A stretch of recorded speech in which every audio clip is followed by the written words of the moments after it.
Good morning. Today I'm going to be demonstrating venipuncture. The first thing I will do is verify my provider's orders, and I've already gathered my supplies. I'm going to provide for my patient's privacy by closing their curtain, and I'm going to now perform hand hygiene. And now I will apply my clean gloves.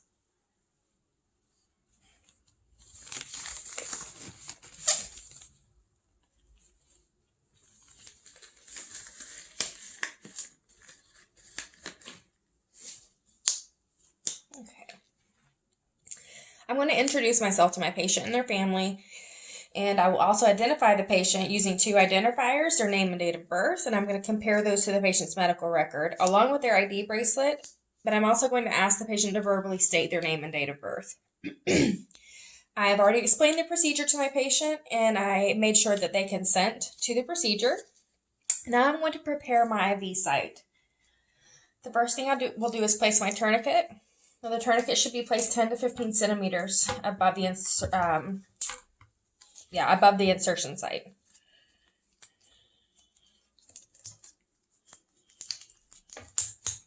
Okay.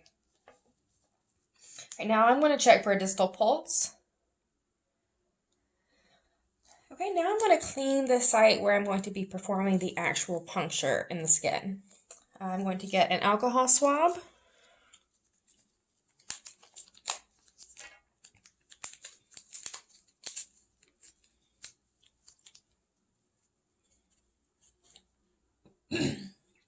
Now I'm going to clean horizontally.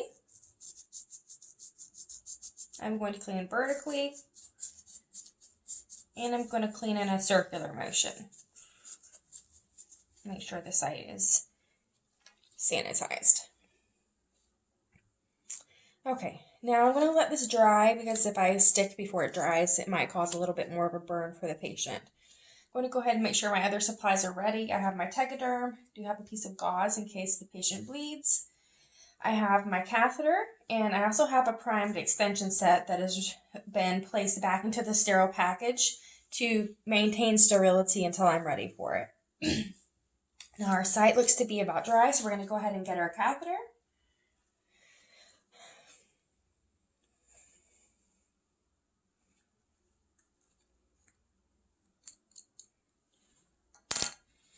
Okay, I'm going to anchor the vein.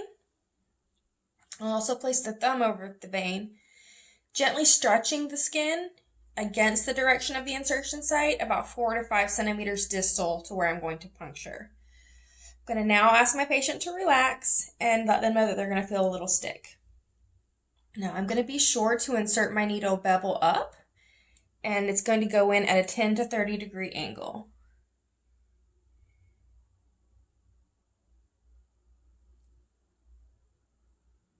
All right. Now I have observed blood return in my flashback chamber. That means that the needle has entered the vein. I'm going to now lower my catheter flush to the skin and advance about 0.6 centimeters further into the vein. Now I'm going to loosen the stylet.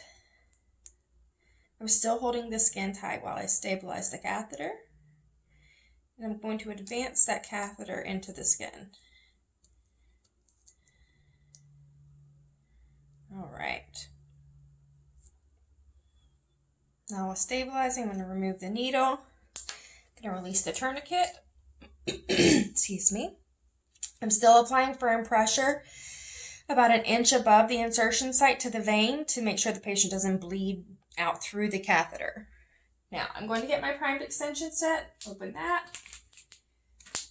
and I'm going to connect the lure lock of my extension set to the end of my stylet.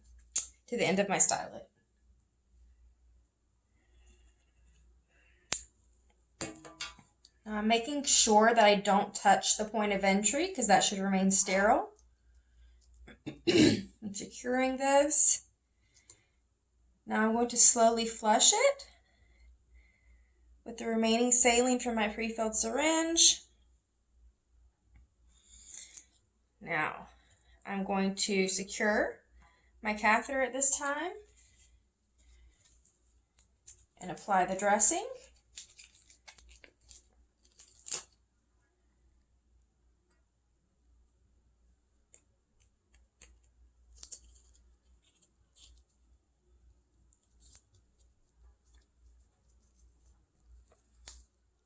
I'm going to remove this little bit of paper. All right. So now it has been stabilized with the dressing. And at this time, I'm going to discard my supplies.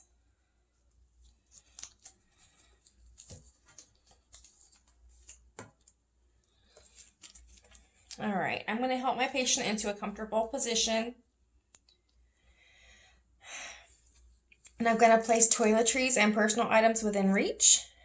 I have also placed the call light within reach of my patient and made sure that my patient knows how to use it.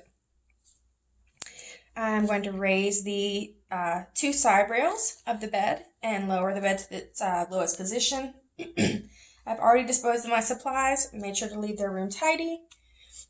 And this time I'm going to remove my gloves and perform hand hygiene. At this time, I will go and document and report the patient's response to the procedure and if there were any expected or unexpected outcomes.